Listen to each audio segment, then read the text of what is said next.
අද අපි කතා කරන්නේ සංධි පාඩමේ දෙවෙනි සංධිය. ඒ තමයි පූර්වස්වර ලෝප සංධිය. අපි කලින් වීඩියෝ එකේ කතා කරා ස්වර සංධිය ගැන. අපි අද කතා කරමු පූර්වස්වර ලෝප සංධිය කියන්නේ මොකක්ද කියන කාරණා. පුතේ සංධිවල දෙවෙනි සංධිය පූර්වස්වර ලෝප සංධිය. නම කියනකොටම තේරෙනවා පූර්වස්වර ලෝපය. පෙර තියෙන ස්වරයක් ලොප් වෙලා හැදෙන සංධිය තමයි පූර්වස්වර ලෝප සංධිය කියලා කියන්නේ. මේකේ නිර්වචනයේදී අපි හඳුනගන්නේ සංධි වන පද දෙකේ පෙර පදයේ අග ඇති අක්ෂරයේ ස්වරයයි ව්‍යංජනයයි හඳුනගෙන එහි ස්වරය ලොප්කොට ඉතිරි වන ව්‍යංජන අක්ෂරය පසු පදයේ මුල ඇති ස්වරය සමග ගැලපීමෙන් සැකසෙන සංධියට කියන මොකද්ද? පූර්වස්වර ලෝප සංධිය කියන්නේ. එතකොට අපි බලමු මේ සංධිය කොහොමද සිදු කරන්නේ කියලා. මේකේ කියන්නේ සංධි වෙනම පද දෙකක්.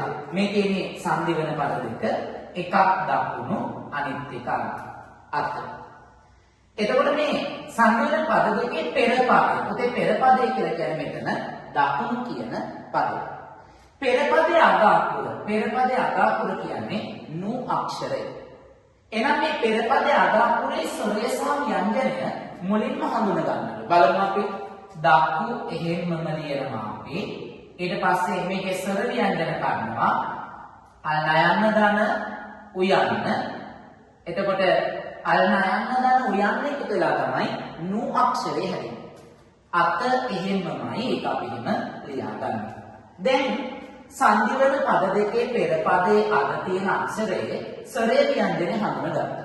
හඳුනගෙන ස්වරය ලොප් කරනවා. දැන් අපේ සංධිය පූර්වස්වර ලෝපය. මෙන්න මේ පෙර තියෙන අක්ෂරයේ තියෙන පූර්ව ස්වරය අරගෙන ලොප් කරනවා. ලොප් කරලා ඉතිරි වෙන ව්‍යංජන අක්ෂරය පසු පදයේ ඇමුණ ඇති ස්වරය සමග එකතු කරමින් ගලප ගන්නවා. අල්නයන්න දන අයන්න හැදෙනවා න අක්ෂරය. අපිට උත්තර එනවා දකුණු දන අත මොකද්ද? දකුණත කියලා. දකුණත. අපි තව සංධියක් හදලා බලමු. එතකොට ඔයාලට මේක තව ටිකක් හොඳට පැහැදිලි වෙනවා. ඊළඟ දීලා තියෙන්නේ සුර දන ඉඳු කියන පදය. සංධි වෙන පද දෙකේ පෙර පදය. පෙර පදයේ පුතේ සුර. පසු පදය ඉඳු.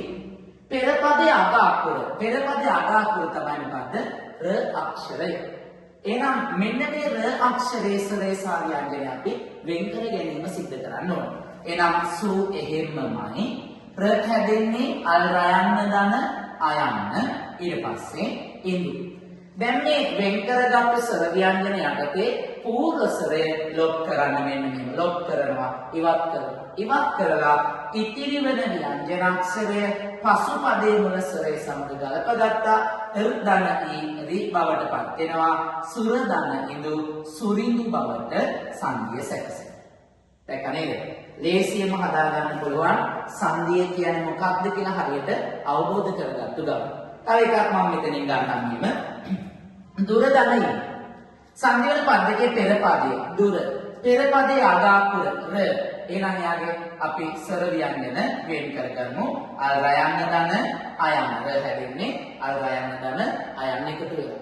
එහෙනම් මෙතන ඉන්.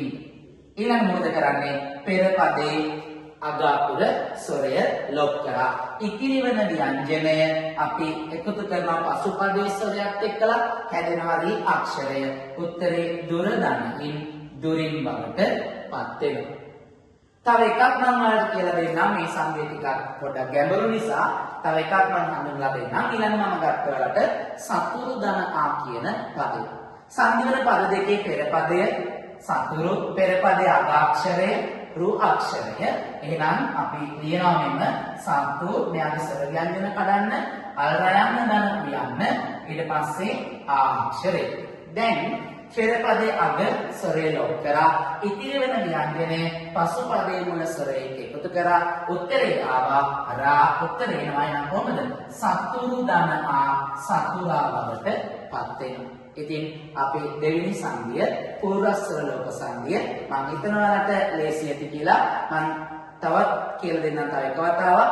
සංධි වන පද දෙකේ පෙර පදයේ අග තියෙන අක්ෂරයේ ස්වරේ ව්‍යංජනය වෙන් කරගන්න, වෙන් කරගෙන ඒ ස්වරේ ලොක් කරන්න, ලොක් කරගෙන ඉතිරි වෙන ව්‍යංජන අක්ෂරය පසු පදයේ මුල ස්වරයත් එක්ක එකතු කරන්න.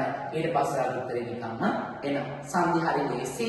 ඒ කියලා තියෙන පිළිවෙලට හදාගත්තාම සංධි අමාරු පාඩමක් නෙවෙයි. ඊළඟ සංධියේදී අපි මුණ ගැසෙනවා.